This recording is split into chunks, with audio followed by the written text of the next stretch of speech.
యేసుక్రీస్తు నామములో మీ అందరికీ వందనాలు. మీరందరూ కూడా ఆదరించి ఇప్పుడు సజీవ లెక్కలో మనం ఉన్నామంటే ఆయన కృప మాత్రమే. ఆయన కృపను మనం వెళ్ళకుండా ముందుకు సాగుదాం. ఈరోజు ఒక వాక్యాన్ని చదువుదాం. 2వ రాజుల గ్రంథము 20వ అధ్యాయము 3వ వచనాన్ని నేను చదువుతున్నాను. అందరూ కూడా బైబిల్ ఉంటే తీసి చదవడానికి ఇష్టపడండి. దేవుని రాజ్యానికి వారసులు అవ్వాలంటే ముందర బైబిల్ మనము దానిలో ఉన్న మర్మాలు తెలుసుకుంటే వాటిని తెలుసుకొని వాటిని పాటిస్తే దేవుని రాజ్యానికి వారసులు అవుతాం. అలాగే 2వ రాజుల గ్రంథము 20వ అధ్యాయము 3వ వచనాన్ని నేను చదువుతున్నాను. యెహోవా యథార్థ హృదయుడనై సత్యముతోను నీ సన్నిధి నేను ఎట్లా నడుచుకుంటునో, నీ దృష్టికి అనుకూలంగా సమస్తము నేను ఎట్లా జరిగించుతునో కృపతో జ్ఞాపకం చేసుకోమని హిజ్కియా కన్నీళ్లు విడిచిస్తూ యెహోవాకు ప్రార్థించెను. హిజ్కియా మహారాజు అయ్యుండి ఆయన చేసిన కార్యాలను బట్టి ఆయనను బట్టి ఆయనకు మంచి మేలైన మార్గంలో నడిపిస్తాడని ఆశపడ్డాడు. ఆయనకు మరణకరమైన రోగం ఉందని తెలియదు. ఆయన విషయ భక్తులు వచ్చి చెప్పేదాకా కూడా అతనికి తెలియదు. మొదటి నుంచి చదువు 20వ అధ్యాయం 1వ వచనం. ఆ దినములలో హిజ్కియాకు మరణకరమైన రోగము కలగా ఆమోసు కుమారుడైన ప్రవక్తయు అయిన యెషయా అతని వద్దకు వచ్చి, నీవు మరణమవుతున్నావు, బ్రతకవు కనుక నీవు నీ ఇల్లు చక్కబెట్టుకోమని యెహోవా సెలవిస్తున్నాడని చెప్పాడు. ఇక్కడ రాజయ్యుని కూడా హిజ్కియాకి మరణకరమైన రోగం ఎలా అది తెలుసుకుంటే దేవుని సన్నిధిలో ఆయన ఎట్లా నడుచుకున్నాడో, ఆయనను ఎలా ప్రార్థించాడో కొన్ని మనము బట్టి తెలుస్తుంది. మనము కూడా ఒక్కోసారి మనము నేనే గొప్ప, నేనే అన్నిటిలో ఉంటాను, నేనే ఈ సామ్రాజ్యానికి రాజుని, నాకు ఏ రోగము కలగదు, ఏ కీడు కలగదు, ఏ అపాయము కలగదు, నేనే ఈ సన్నిధిని అంతటిని నేనే నడిపిస్తున్నానని అనుకుంటాం. యెహోవా ఎప్పుడు పిలుస్తాడో తెలియదు. ఆయన రాకడ ఎప్పుడు వస్తుందో, మన పోకడ ఎప్పుడు వస్తుందో తెలియదు. అప్పటి వరకు కూడా మనం కూడా ఆయన సన్నిధిలో కన్నీళ్లు విడుచుతూ ప్రార్థన చేసి యథార్థ హృదయంతో నడవాలంట. ఆయన నీ దృష్టికి అనుకూలంగా ఉన్నానని అనుకుంటున్నాడే తప్ప ఆయన చేసినది ఏమీ కూడా ఆయనకు తెలియట్లేదు. రాజు కదా నాకేంటి అనే ధీమాగా ఉండి ఆయన చేసిన పనులు అలాంటి వాడిని కూడా మరణకరమైన రోగం వస్తే అప్పుడు వెళ్ళి దేవుని బతిమాలుకుంటున్నాడు. అయ్యా, నీ సన్నిధిలో నేను ఎట్లా నడుచుకుంటునో నన్ను జ్ఞాపకం చేసుకోయ్యా. నిత్యము నీ సన్నిధిలో నేను ఎలా నడుచుకున్నాను, నా కుటుంబం ఎలా ఉందో ఒక్కసారి నన్ను జ్ఞాపకం చేసుకోయ్యని మళ్ళీ తిరిగి బతిమాలతో మొదలెట్టాడు.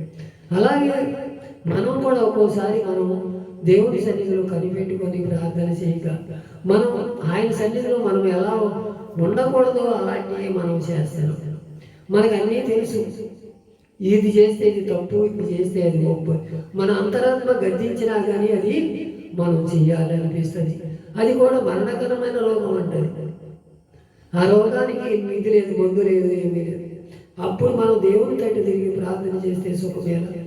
ముందరగానే అన్నీ బాగున్నప్పుడే దేవుని సన్నిధిలో కనిపెట్టుకొని ప్రార్థన చేస్తే దేవుడు ఆయుష్ ఇస్తానికి, ఆలోచన ఇస్తానికి నమ్మకమైన దేవుడు కనుక మనం ఆయన సన్నిధిలో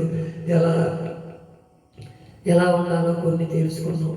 నీ సన్నిధిని నేనెట్లా నడుచుకుంటున్నాను, నీ దృష్టికి అనుకూలంగా సమస్తం నేను ఎట్లా జరిగించుతో కృపను నన్ను జ్ఞాపకం చేసుకోమని అప్పుడు కన్నీళ్లు ప్రార్థన చేస్తే దేవుడు ఆయన మన ఆలకించాడు. ఆలకిస్తేనే కాక 15 సంవత్సరాల ఆయుష్ పెంచాడు. ఆయుష్ పెంచి ఆయనకు మళ్ళీ తిరుగులేని రాజుగా మళ్ళీ అప్పచెప్పించాడు. అలాగే మనం కూడా ఆయన సన్నిధిలో కన్నీళ్లు విడుచుతూ ప్రార్థన చేస్తే ఎలాంటి రోగమైనా, ఎలాంటి బాధ అయినా, ఎలాంటి ఇరుకైనా కూడా ఆయన తీసివేయటానికి సమర్థుడు. ఆయన తీసుకెళ్ళి వేయటానికి సమర్థుడు కాబట్టి హిజ్కియాకి మరణకరమైన రోగం వచ్చినా సరే ఆయన బ్రతికించి 15 సంవత్సరాల ఆయుష్ పెంచాడు.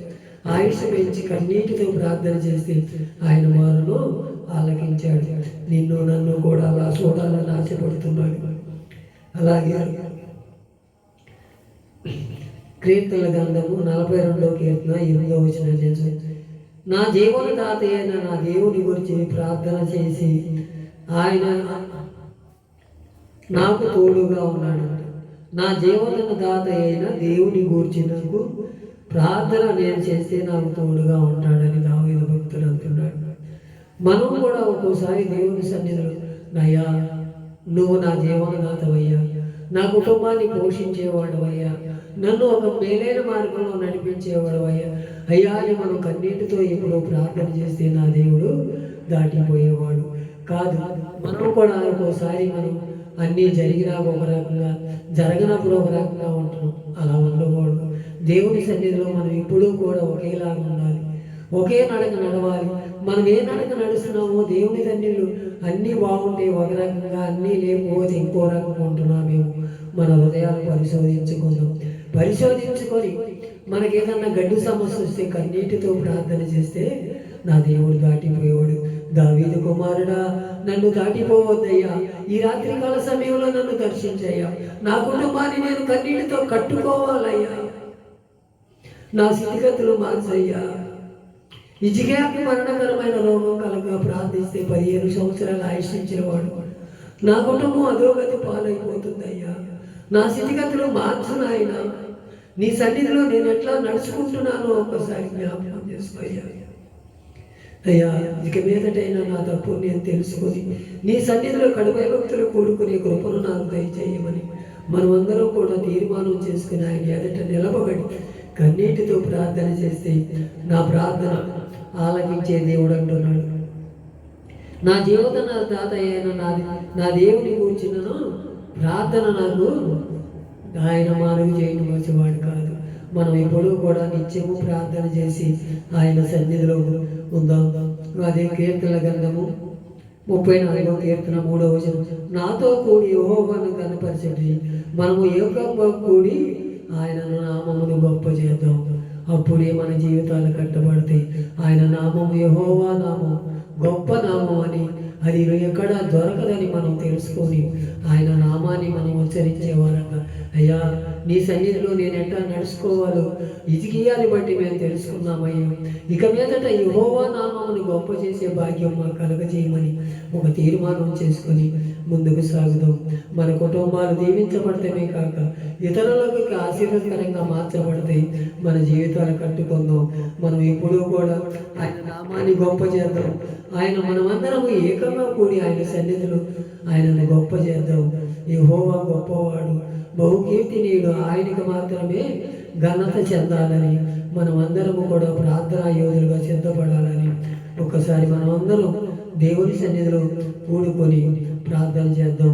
మన ప్రార్థన దాటిపోయే దేవుడు కాదు. మనము నిత్యము ఆయన సన్నిధిలో కడపై భక్తులు కూడుకొని నిత్యము ఆశీర్వాదం పొందుకుందాం. ఈ మాటలు దేవుడి వినికిడిలో దీవించి ఆశీర్వదించుగాక. ఆమేన్.